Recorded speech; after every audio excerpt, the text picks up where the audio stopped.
Good morning po. May gagawin po tayong tablet dito. Ito po ay Tab 2. Sira po yung kanyang LCD. Nakikita na lamang po yung ilaw dito sa may bandang LCD. Ngayon ang gagawin natin, tatanggalin natin yung takip. Tanggalin muna natin yung kanyang SIM card. Yung SIM card tray. Tapos itong back cover niya, ilabas natin. Tanggalin natin ito. Ganyan po, sisikwatin lang natin ng manipis na panikwat. Ayan, natanggal na natin. Ayan, linisan na rin natin kasi sobrang dumi. Ang dumi-dumi na nitong kanyang back cover. Ngayon, tanggalin natin itong mga screw dito para may labas natin yung socket ng flex para mai-detach natin yung connection ng LCD, yung FPC connection niya doon sa board. Yan, tanggalin natin itong takip na to, tapos yan, i-disconnect natin yung battery. Tanggalin muna natin itong battery. Yan, sikotin lang natin kaunti, ganyan. Yan, medyo ano na rin tong battery niya. So ito yung FPC connection niya.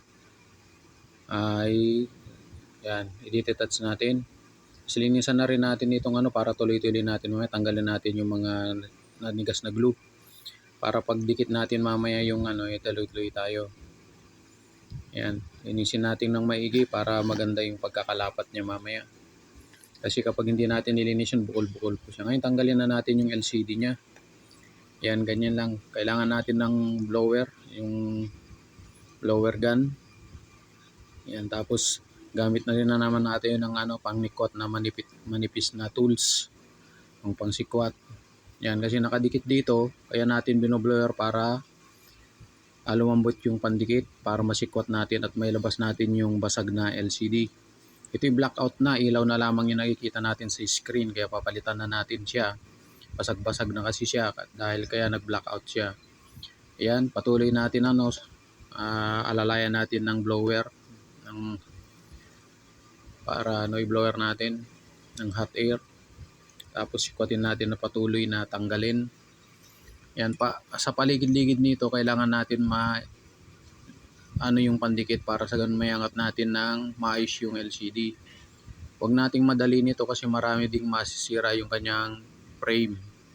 Kailangan nating ingatan para sa ganun maayos pa rin yung frame niya na gagamitin natin din mamaya pagkakabitan yung bagong LCD. Yan, ganyan.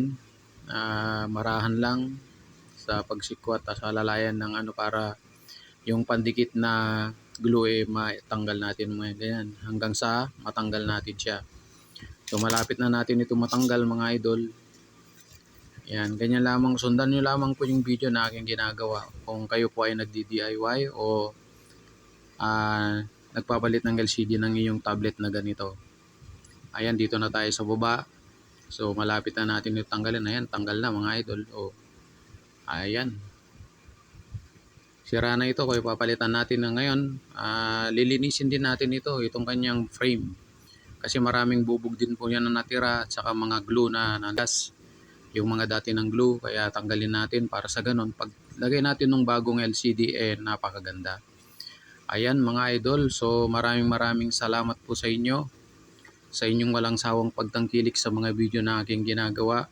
Sa part 2 ng video na ito ay ipapakita ko rin kung paano ilagay o install yung bagong LCD. Maraming salamat po sa inyo mga idol. Salamat po sa pagsubaybay. Thank you po.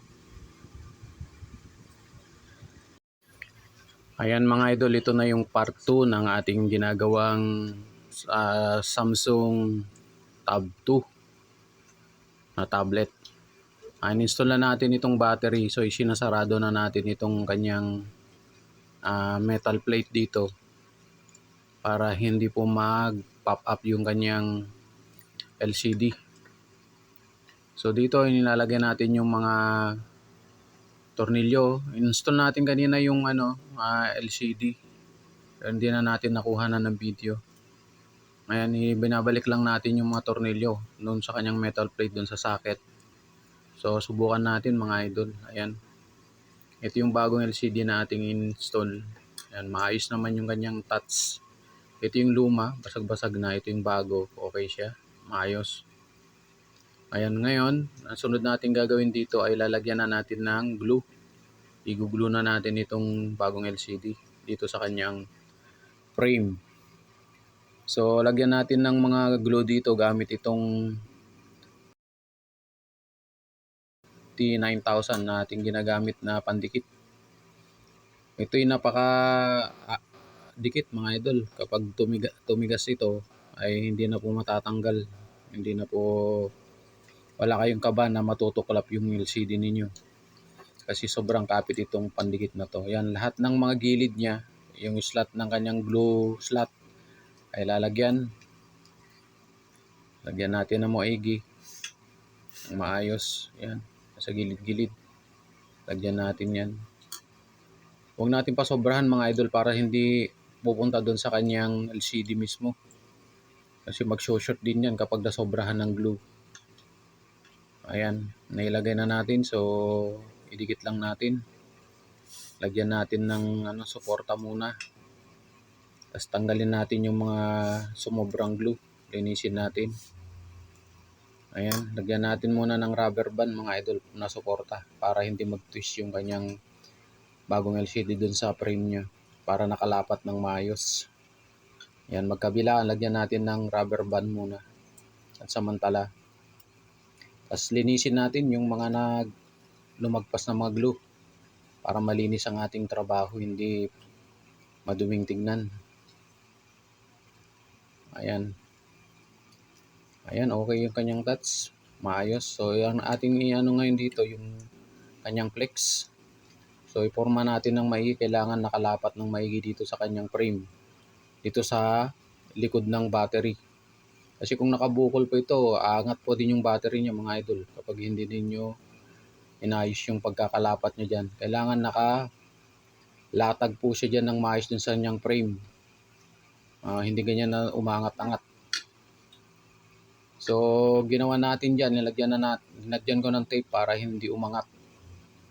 No? Lagyan ko ng double-sided para sa ganun pati yung battery, didikit na rin dun sa kanyang frame. So, tapos natin kanina, ilagay na natin din yung back cover niya. So, lagyan ulit natin ng rubber band nito. Ibalik na natin yung SIM card tray.